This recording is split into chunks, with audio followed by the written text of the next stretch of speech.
신약성경 마태복음 10장 16절로 20절 우리 짧기 때문에 같이 한 목소리로 봉독하도록 하겠습니다.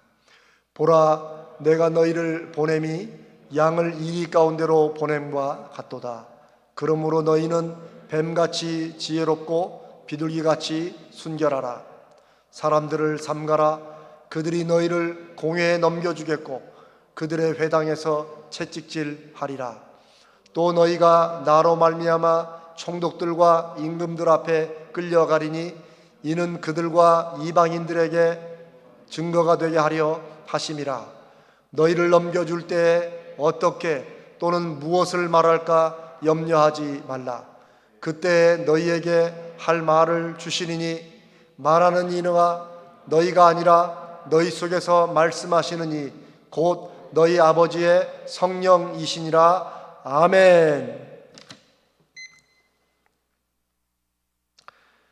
우리가 지금 쌍기역으로 된 한 글자 남발 7개를 뽑아서 믿음으로 인생을 어떻게 성공할 것인지를 그 단어들을 중심으로 성경적으로 살펴보는 그런 말씀을 지금 이제 오늘 4번째 나누고 있습니다.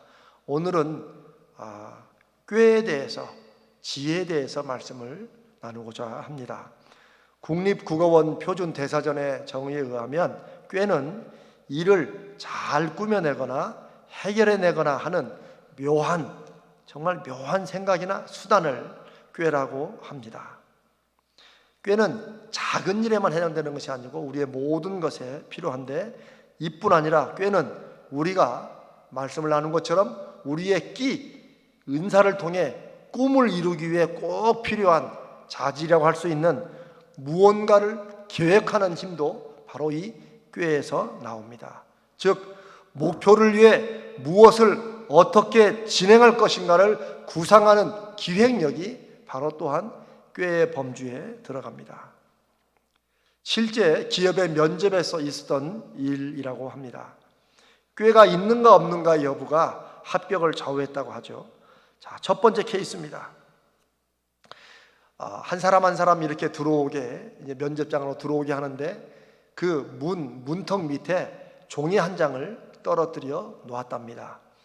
많은 지원자들이 너무 긴장해서인지 그걸 못 보고 지나치는지 혹은 보고도 못 본 채 하고 그냥 밟고 들어왔다고 합니다. 그런데 몇몇 조심성 있는 지원자는 그 종이를 피해서 넘어오든지 최종 합격자는 그 종이를 집어서 혹시 이게 필요한 서류인지 아닌지 물어보는 이런 기지를 발휘했다고 합니다. 왜 합격했는지 여러분 아마 짐작이 되실 것입니다. 저라도 그런 사람을 아마 합격을 시킬 것 같습니다. 두 번째 케이스입니다. 어느 기업에서 인터뷰할 사람들을, 면접자들을 이제 면접장으로 불러들이는데 들어가면 중역들이 앉아있고 거기 테이블 위에 끈으로 묶인 상자 하나를 놓았다고 합니다. 그리고 그 상자를 열고 그 속의 문제에 답을 해보라 라고 물었답니다. 그런데 대부분의 지원자는 그 묶인 끈을 풀려고 애를 쓰는데 너무 단단히 묶어서 끈이 풀리지 않자 땀을 뻘뻘 흘리며 애를 쓰다가 상자 속에 있는 문제도 보지 못하고 그냥 나갔다고 합니다. 그런데 어떤 지원자들 몇몇은 끈을 풀려고 애를 쓰다가 끈을 푸는 대신에 거기 있는 관계자들에게 가위가 있는지 물어봐서 가위를 달라고 해서 끈을 잘라버리고 상자를 열고 문제를 봤답니다. 상자를 열고 나니 그 속에 써 있는 글씨는 축하합니다, 합격이라고 써 있었다고 합니다.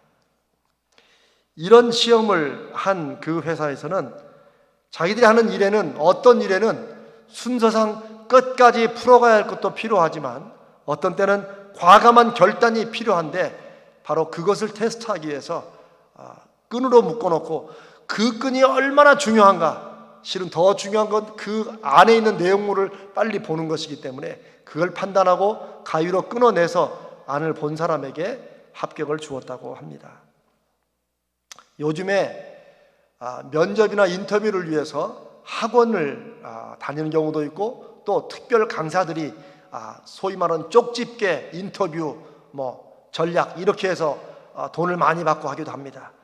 하지만 여러분, 이런 제가 앞에 말씀드린 이런 두 가지 케이스나 이런 비슷한 문제들을 학원에서 예상 문제로 출제할 수 있을까요? 할 수 없습니다. 이런 모든 상황들을 예상해서 정답을 배우고 안 다음에 들어갈 수 있는 면접자는 아무도 없습니다. 이런 일들이야말로 평상시 가지고 있던 지혜, 순간의 기지가 순간순간 상황을 파악해서 민첩하고 지혜롭게 대처하는 것으로 나올 때에만 가능한 것입니다. 저는 참 이런 기업들도 참 지혜롭다 생각이 됩니다.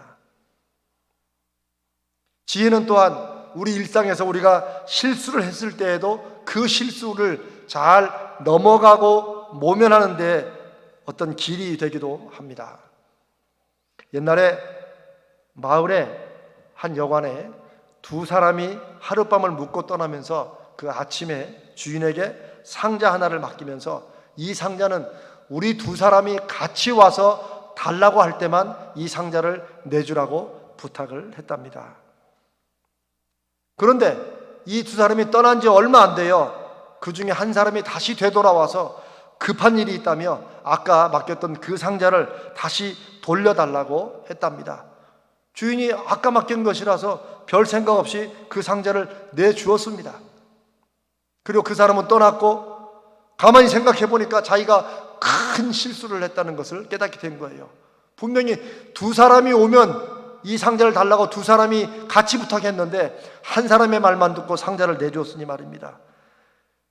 그래서 그 다른 사람이 와서 상자 어디 있냐고 달라고 하면 어떻게 할지, 그때로부터 이 사람은 고민에 빠진 겁니다. 큰일 났어요. 몇 날 며칠 잠을 못 자고 고민을 하는데 그 마을의 한 지혜로운 어르신이 대체 요즘에 무슨 일인데 그렇게 얼굴이 안 좋냐 하니까 이만저만에 제가 이런 큰 일을 저질렀다고 하니까 이 어르신께서 하신 말씀이, 그거 별일 아니니까 아무 일도 안 일어날 거니까 걱정하지 말라고 했답니다. 그래서 어떻게 그런 일이 있을 수 있냐고 그러니까, 이보게, 만약 다른 한 사람이 와서 그 상자를 달라고 하거든 자네는 두 사람이 같이 와야지만 상자를 줄 수 있다고 말하면 되지 않는가. 그리고 두 사람이 같이 오면 한 사람이 가지고 갔으니 문제가 해결되는 거 아닌가. 여러분, 이 얘기를 들었을 때 가슴이 좀 확 뚫리지 않았습니까? 저는 그랬습니다. 저는 이 얘기를 생각할 때마다 우리가 얼마나 누군가 지혜로운 사람이 그 문제를 보면 아무것도 아닌데 우리 혼자 그걸 큰 문제인 것처럼 끙끙끙대고 앓고 힘들어하고 그 문제에 같이 살 때가 참 많다는 것입니다. 저도 그런 때가 많았고 여러분도 그런 때가 있을 것입니다. 그런데 정말 지혜 있으면 그 문제를 새롭게 보는 그런 눈이 열리는 것입니다. 지혜는 인류 역사 발전에 무엇보다 필요합니다. 그리고 오늘날 우리가 일상을 살아가는데도 정말 필요한 것이죠. 오늘날 같은 인터넷 시대에 인터넷 검색만 하고 들어가면 정보와 지식이 얼마나 넘쳐납니까? 우리가 읽지 않았던 책도 그냥 책 제목만 치면 대충의 요약이 나와 있습니다. 심지어 요즘에 대학생들은 그것으로 레포트를 내고 페이퍼를 내느라고 교수님들이 그걸 잡아내는 걸 또 프로그램을 또 개발할 정도입니다. 몰라도 안 읽어서 키보드만 몇 번만 치면 그냥 답이 짝짝짝 나와 있는 그 인터넷의 정보. 네이버 지식인이라는 것도 있죠. 저도 네이버를 참 많이 씁니다. 설교에 도움이 돼서 어떤 글을 인용하게 돼요. 그러나 저는 조심합니다. 왜냐하면 이 네이버의 지식들이 다 옳거나 정확한 지식은 아니라는 걸 저는 알기 때문에 저는 확인하고 몇 번씩을 확인을 해 봅니다. 수많은 한국 사람들이 무언가를 알고 싶을 때, 심지어 길을 찾고 싶을 때, 무슨 단어나 무슨 얘기를 들었을 때 이 얘기가 무슨 얘기인가 할 때도 네이버를 쳐본다고 합니다. 그런데 이 네이버의 지식들이, 인터넷의 지식들이 이게 늘 정확하고 전문가들이 다 올린 건 아닌데도 불구하고 왜 사람들은 네이버를 그 인터넷 지식을 활용할까요? 단순합니다. 쉽기 때문입니다. 편하기 때문입니다. 그런데 쉽고 편하기 때문에 인터넷의 지식과 정보가 각종 이런 것들이 넘쳐나도 안타깝게도 이 사회는 그러면 더욱더 지식이 넘치기 때문에 지혜로운 사회가 되어가고 있는가? 오히려 정반대로 가고 있다는 안타까운 사실입니다. 여러분, 지식이 무엇입니까? 지식은 우리가 정말 무언가를 아는 그 정보들이죠. 남들이 알지 못하는 것을 내가 알고 있는 게 지식이죠. 그러나 지식 자체가 우리가 가지고 있는 문제를 해결해 주는 것은 아닙니다. 오히려 지식들을, 내가 알고 있는 것들을 어떤 상황에 적절하게 적용할 수 있고 활용할 수 있도록 꿰어주는 실 같은 것이 바로 지혜입니다. 지식은 인터넷만 치면 나올 수 있겠지만 지혜는 인터넷 친다고 나오는 게 아닙니다. 지혜는 공부를 잘한다고 해서 학벌이 있다고 해서 오는 것이 아니라 나이 드신 어르신이나 설령 공부를 못하신 분들도 얼마나 지혜로운 분이 많은지 우리는 경험으로 알고 있습니다. 지식과 정보가 넘쳐나는 이 시대에 점점점 지혜는 사라지는 안타까움은 마치 우리가 홍수가 나서 물이 막 온 세상에 가득 차도 그 홍수 때 가장 필요한 게 무엇입니까? 가장 없는 게 무엇입니까? 바로 마실 물입니다. 여러분, 참 아이러니 아닙니까? 참 앞뒤 안 맞는 말 아닙니까? 홍수 때문에 물이 막 넘쳐나는데 정작 우물도 수돗물도 다 오염돼 가지고 마실 물이 없는 이런 시대가 오늘날 싼 지식, 가짜 지식, 가벼운 지식은 넘쳐나지만 진정 삶을 해결해주고 인도해주는 깊은 지혜는 없다는 이런 시대를 잘 말해주고 있습니다. 오늘 우리가 읽은 성경 말씀은 예수님께서 12제자를 세우시고 그 12제자를 유대 온 지역으로 보내시면서 예수님이 누구신가 하나님의 나라를 전파하라고 하시면서 주신 말씀입니다. 특별히 16절은 예수님이 제자들을 보내시면서 이 세상이 얼마나 악하고 험악하고 비정한지, 이런 세상 속에서 무엇을 주의해야 되는지를 주님이 정말 마음 깊은 충고와 교훈의 말씀으로 주십니다. 16절입니다. 보라, 내가 너희를 보냄이 양을 이리 가운데로 보냄과 같도다. 요즘은 이리 우리가 잘 안 쓰죠. 그냥 늑대쯤으로 생각하셔도 큰 문제는 없을 것 같습니다. 양은 늑대의 밥이라고 그러죠. 예수님이 이 제자들을 세상에 보내면서 하나님의 나라를 전하고 예수님을 전하게 하는데 꼭 그게 세상에 밥거리가 되는 그런 우리 성도들을 보낸 것 같이 주님이 마음이 안타까우시고 불안하시고 그 마음이 눌리신 거예요. 그래서 주시는 주님의 말씀은, 주님의 교훈은, 그러니 너희는 뱀같이 지혜롭고 비둘기같이 순결하라고 말씀하십니다. 세상이 악하기 때문에 예수 믿는 사람들은 세상에서 뱀같이 지혜롭고 비둘기같이 순결하게 살아야 된다는 말씀입니다. 우리가 비둘기처럼 순결한 것은 그 말 그대로 우리 느낌에 옵니다. 근데 뱀같이 지혜로우라는 말씀은 잘 와닿지 않을 때가 많죠. 그런데 이 뱀같이 지혜로우라고 할 때 이 지혜라는 단어를 보면 영어 단어에 우리가 잘 아는 wise라는 W-I-S-E, wise를 쓰지 않고 shrewd라는 S-H-R-E-W라는 좀 독특한 단어를 쓰고 있습니다. 이 shrewd라는 단어는 아주 날렵하고 꾀입고 상황 판단이 빠른, 그야말로 뱀에 맞춘 그런 말씀을 하시고 계십니다. 여기서 중요한 점은 예수님께서 뱀 같고 비둘기 같아 하는 것이 둘 중에 하나 선택할 문제가 아니라는 거예요. 아유, 저는 그냥 비둘기처럼 순결하게 살겠습니다. 저는 사람이 그렇게 악하게 못해서 저는 뱀처럼은 못 살겠습니다. 혹은 나는 뱀처럼은 살아도 성질이 울뚝불뚝 해가지고 비둘기처럼 못 삽니다. 우리의 선택의 문제가 아니라는 것입니다. 뱀 같은 제자들이 되거나 뱀 같은 성도가 되거나 그 다음에 비둘기 같은 제자나 성도가 되는 둘 중에 하나가 갈라지는 것이 아니라 예수님은 그 제자들에게, 그리고 오늘날 저와 여러분에게 이 세상에서 하나님의 나라와 복음을 증거하며 살기 위해서는 뱀같이 지혜롭고 동시에 비둘기처럼 순결해야 된다고 말씀을 하십니다. 우리는 순결한 동시에 꾀있고 지혜롭게 살아야 된다는 말씀이죠. 사실 보통 예수 믿는 우리들에게는 비둘기처럼 순수하고 순전하고 순결하고 착한 모습으로 사는 것은 우리가 다 알고 또 익숙합니다. 우리가 늘 기도할 때 주여 정말 진실하게, 정말 어쩌면 비둘기처럼 그렇게 순수하게 세상에 악을 행하지 않고 세상에 손해를 당할지언정 우리가 세상에 손해를 끼치지 않는 이런 저희가 되게 해주십시오. 이런 기도는 우리가 많이 할 겁니다. 그러나 여러분, 언젠가 여러분 정말 하나님 뱀처럼 지혜롭게 살게 해주십시오. 그렇게 여러분 기도하신 적이 혹시 몇 번이나 있었습니까? 저는 예전에 이 설교를 하기 전에까지는 그렇게 기도하지 못했었습니다. 그러나 주님 말씀을 다시 읽고 보니 예수님의 강조점은 꾀와 지혜와 순결함이 함께 있어야 된다는 것입니다. 왜요? 여러분, 뱀처럼 지혜로운 건 있지만 비둘기처럼 순결한 게 없을 때 사람은 사악하게 됩니다. 자기 이익만을 위해서 살게 되죠. 그 좋은 머리로 자기 이익을 위해서만 사는 거예요. 반대로 비둘기처럼 순결한 건 있는데 뱀처럼 지혜로움이 없으면 어떻게 되겠습니까? 그러면 둔합니다. 어리석어요. 늘 당하감 납니다. 늘 자기가 어리서 당해놓고 와서 하나님 앞에 성도들에게 내가 이렇게 당했다고, 세상이 악하다고 하소연하는 이런 일이 일어나게 됩니다. 주님이 하신 말씀입니다. 너희는 세상에서 뱀같이 지혜롭고 동시에 비둘기같이 순결해야 된다.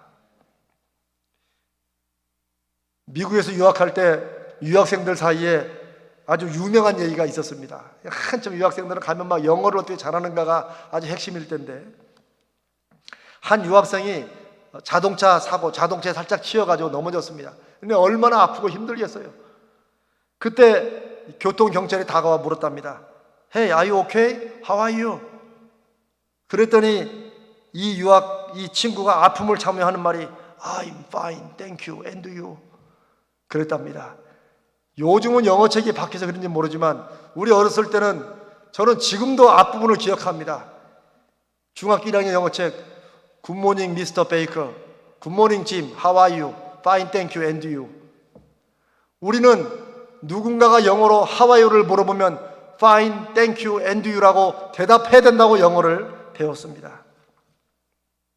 그런데 여러분, 몸이 아픈데 내가 그 뜻도 모르고 아파 죽겠는데 I'm fine, thank you를 할 리가 어디 있겠습니까? 그럴 때 영어로 다른 말을 해야 되죠. 그런데 우리는 그저 배운 대로 이 질문에는 이 대답, 이렇게 배워왔기 때문에 How are you에 I'm fine, thank you, and you를 대답하는 것입니다. 이렇게 해서는 영어도 안 되고 세상 일도 되지 않습니다. 많이 아는 것이 중요한 게 아닙니다. 지금 이 세상에 필요한 것은 많이 아는 것이 아닙니다. 아는 것은 인터넷만 뒤져도 얼마든지 나옵니다.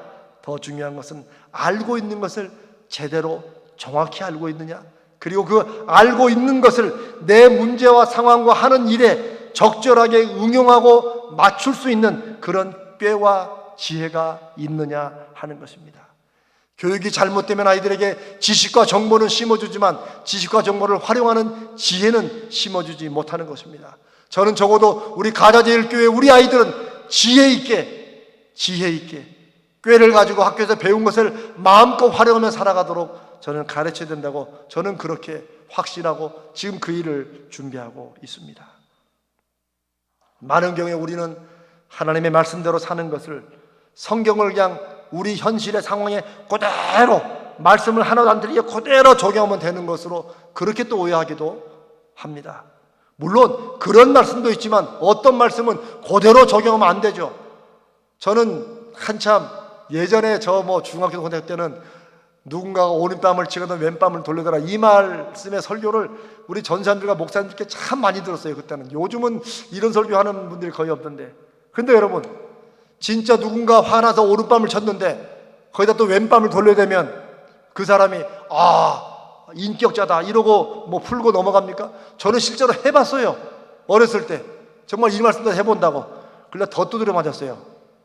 약 올린다고. 여러분, 성경에 또한 내 눈이 범죄하거든 눈을 뽑아버리라. 내 손이 범죄하거든 손을 찍어버리라.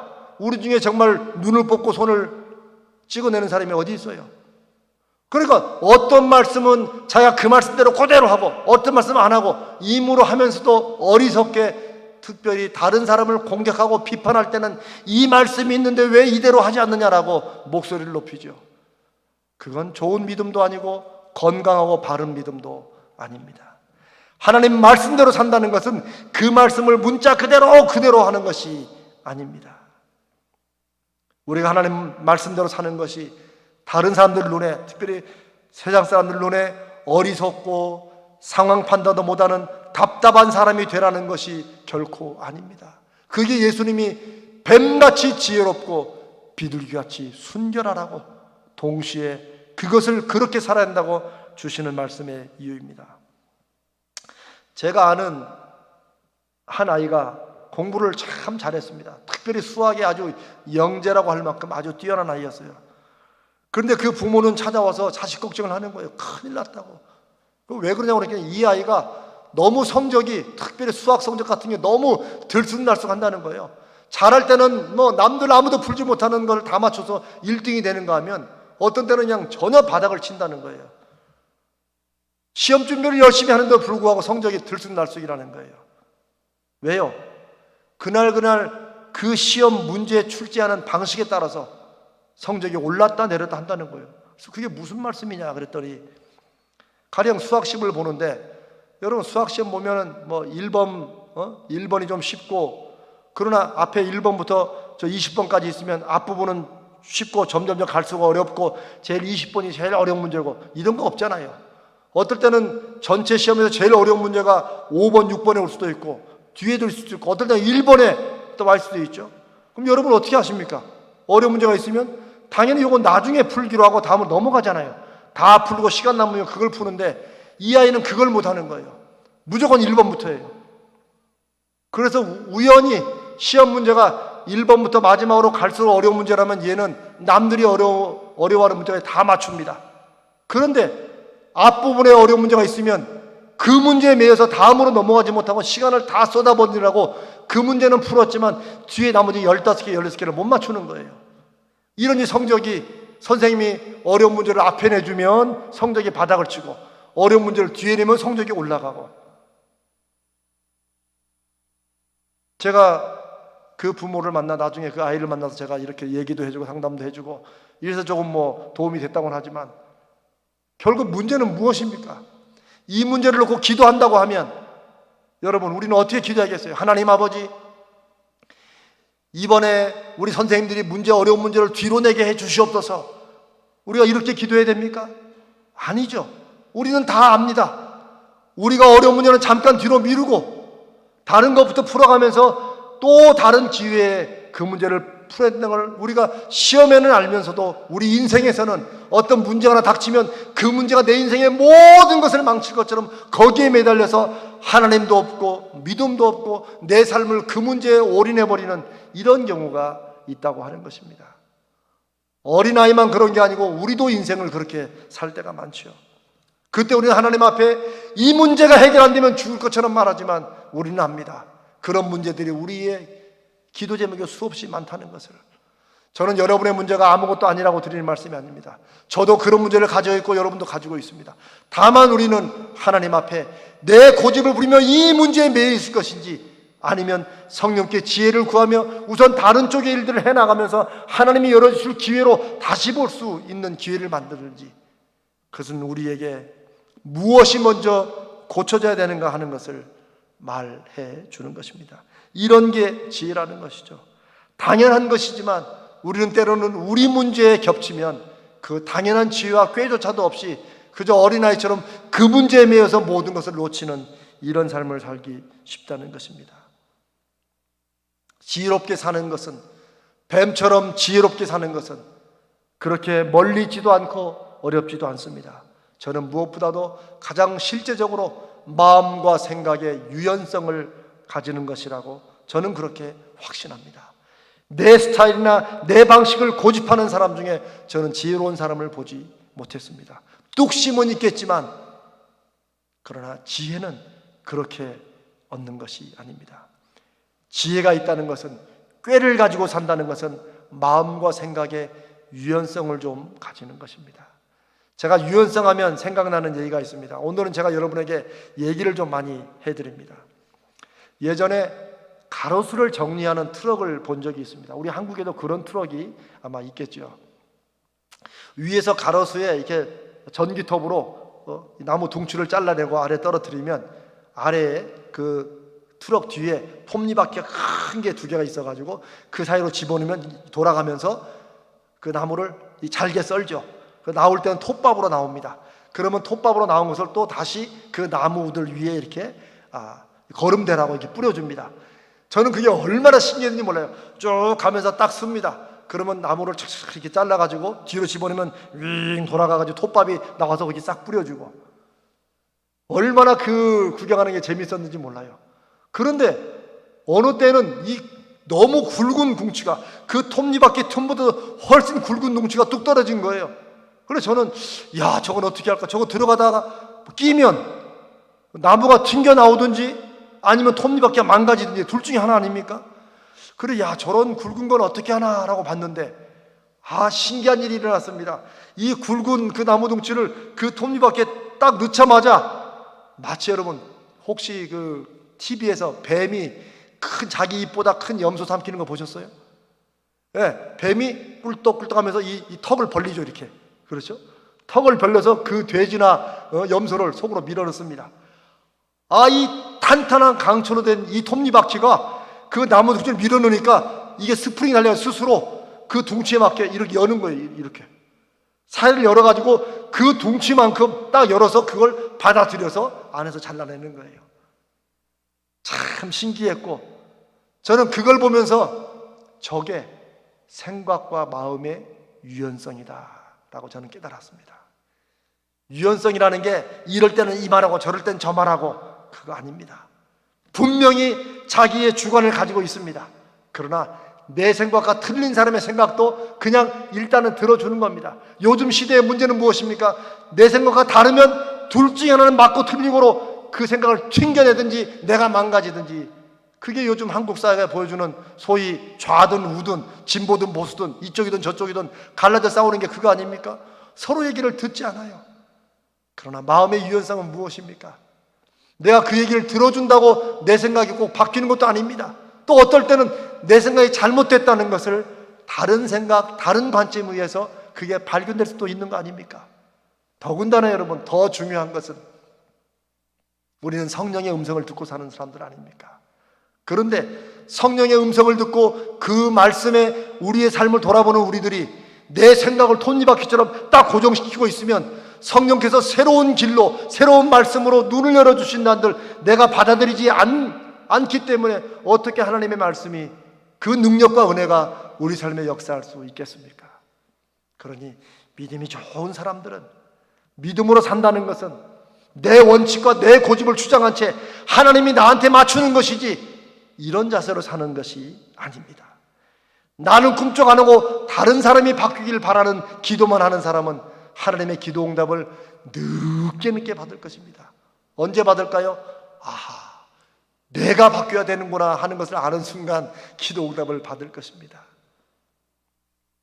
사랑하는 여러분, 마음의 유연성과 생각의 유연성은 내 고집과 내 뜻이 아니라, 그렇다고 다른 사람의 생각과 다른 사람의 원칙에 사는 것이 아니라, 우리는 말씀하시고 인도하시는 성령님의 뜻과 하나님의 말씀의 기준에 살아가는 사람들 아닙니까?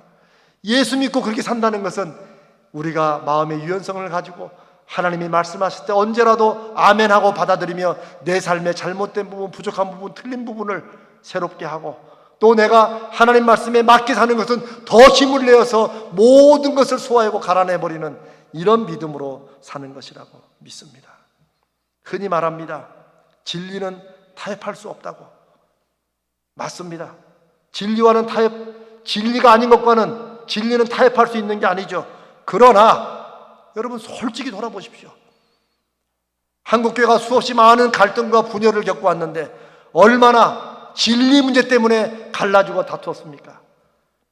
내가 세상에서 혹은 다른 사람의 관계에서 정말 옳고 그름의 진리 문제이기 때문에 나는 양보할 수 없다는 것이 얼마나 있었습니까? 사실은 솔직히 돌아보면 양보해서는 안 될 진리의 문제 때문에 싸우고 다툰 것이 아니라 내게 익숙한 것, 하나님 말씀이 아니라 내가 옳다고 생각하는 것을 내 고집과 내 마음을 바꾸기 싫어서 결국 그 사람과 성격이 부딪히는 것이 우리에게 얼마나 많습니까? 어떤 성도는 이런 말씀을 듣고 자기 안에 있는 이런 모습, 그 고정된 톱니바퀴 때문에, 나무 때문에 자기가 톱니바퀴가 망가져버린 이런 자기 모습을 깨닫고 난 후에 웬만하면 타협하고 양보하고 배려하며 살기로 했더니 얼마나 천국 같은지 모른다고 그런 간증을 저에게 한 적이 있습니다. 사랑하는 여러분, 그러면 이제 우리가 어떻게 해야 지혜로운 사람, 정말 거룩한 꾀가 넘치는 인생을 살 수 있을까요? 구약성경 잠언서는 지혜의 근본은, 지식의 근본은 하나님이시라고 말씀하십니다. 어떤 분들은 그래 뭐 하나님이시지 알고는 있지만 그 지혜의 근본이 하나님이시라는 그 말씀과 하나님이 주시는 지혜가 실제 삶에서 작용하고 역할하는 것은 믿지 않고 기대하지 않는 경우도 많습니다. 우리의 믿음은 추상적인 것이 아닙니다. 우리에게 말씀하시는 하나님은 비현실적인 하나님이 아니십니다. 그분은 저와 여러분의 실제 문제에 관심을 갖고 계시고 우리가 겪는 상황에 하나님 무언가 말씀하시길 원하시고 능력을 주시길 원하시는 분이십니다. 예수님은 하나님께서 주시는 지혜가 보다 실질적이고 구체적인 것이고 또 그렇게 받을 수 있다고 예를 들어 말씀하시는 것이 바로 19절, 20절 말씀입니다. 말씀을 전하다가 어떤 사람들에게 죄 없이 뭐 법정이나 이런 데 끌려가거든 가서 무슨 말을 해야 될지 어떻게 해야 될지 염려하지 말라고 말씀하십니다. 왜요? 성령께서 해야 할 말도 주시고 무엇을 해야 될지도 알려주신다고 말씀하십니다. 제가 다시 한번 말씀을 읽어보겠습니다. 사람들이 너희를 법정에 넘겨줄 때 어떻게 말할까 또는 무엇을 말할까 하고 걱정하지 말아라.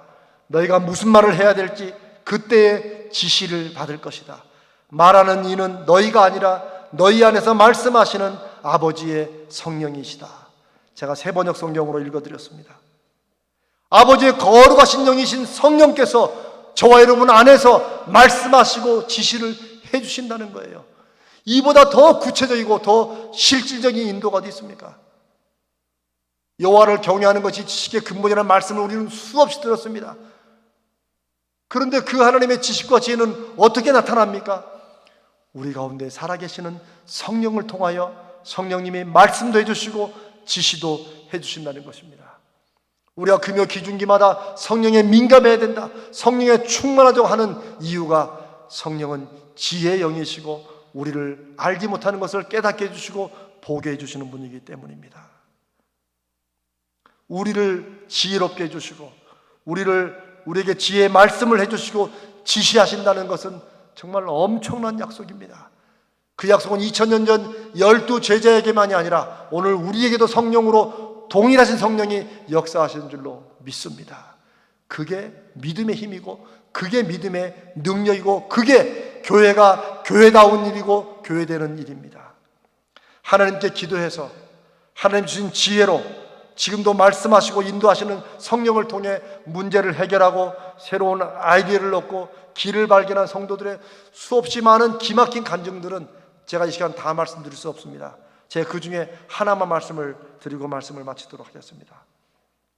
어떤 분이 여름마다 큰 컨퍼런스를 여는데 이제 컨퍼런스 장소를 아주 잘 구했답니다. 그래서 사람들에게 전국에 광고를 해서 이제 그 컨퍼런스의 세미나에 수천 명의 사람들이 모여서 성황리에 이제 세미나를 딱 시작했는데 그러고 보니 그 세미나 장소 그 수편 뒷길로 기차가 지나가더랍니다. 그때는 몰랐어요. 이 사람도 말도 안 해주고 한참 강의들이 막 진행하는데 기차가 기적 소리를 하필 빽 하면서 울리고 지나가니 이게 얼마나 방해가 되겠어요. 어떨 때는 조용한 말씀을 하고 어떨 때는 막 이런데 이게 분위기가 완전히 깨지는 거 아니겠어요?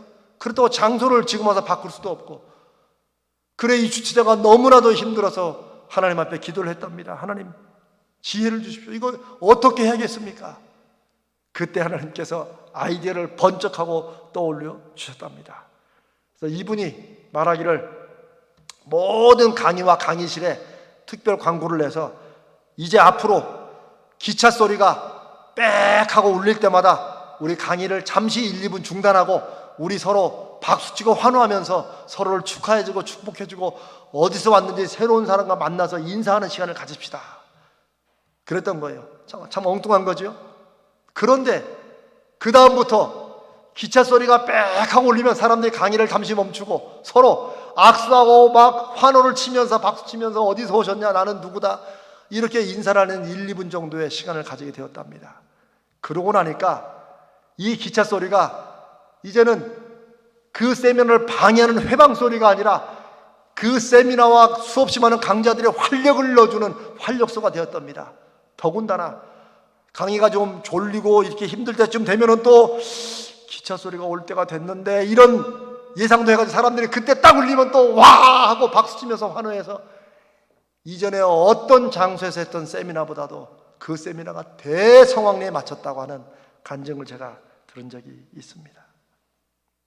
여러분, 우리가 이미 말씀드린 대로, 이미 제가 수없이 여러분과 얘기를 나눈 대로 여호와 삼마의 증거를 구하는, 하나님이 함께 하시는 증거를 구하는 우리 가자제일교회는 이제 다른 사람의 이런 간증만 들을 게 아니라 저와 여러분이 그 간증의 주인공 되시기를 주님의 이름으로 축복합니다. 여러분이 그런 간증을 해서 하나님의 성령이 지혜를 주시고 말씀하셔서 나는 순종하니까 이렇게 되었노라는 그런 간증으로 사람들에게 하나님의 하나님 되심을, 우리가 하나님의 종된 것을 증거하는 저와 여러분 되시기를 바랍니다. 이제 미국의 저명한 신학자의 목회자인 제가 참 존경하는 라이놀드 리버 목사님의 기도를 여러분에게 소개하고 마치겠습니다. 하나님, 바꿀 수 없는 것들은 그대로 받아들이는 평안함을 주시옵소서. 그리고 바뀌어야만 하는 것들은 바꿀 수 있는 용기를 주옵소서. 그리고 저에게 이 둘 사이를 분별할 수 있는, 어떤 것은 바꿀 수 없는 것이고 어떤 것은 바꿔야만 하는 것인지를 분별할 수 있는 지혜를 주옵소서. 오늘 이 거룩하고 신령한 지혜가 저와 여러분에게 있으시기를, 우리 자녀들의 삶에 있으시기를 주님의 이름으로 축복합니다. 우리 같이 한번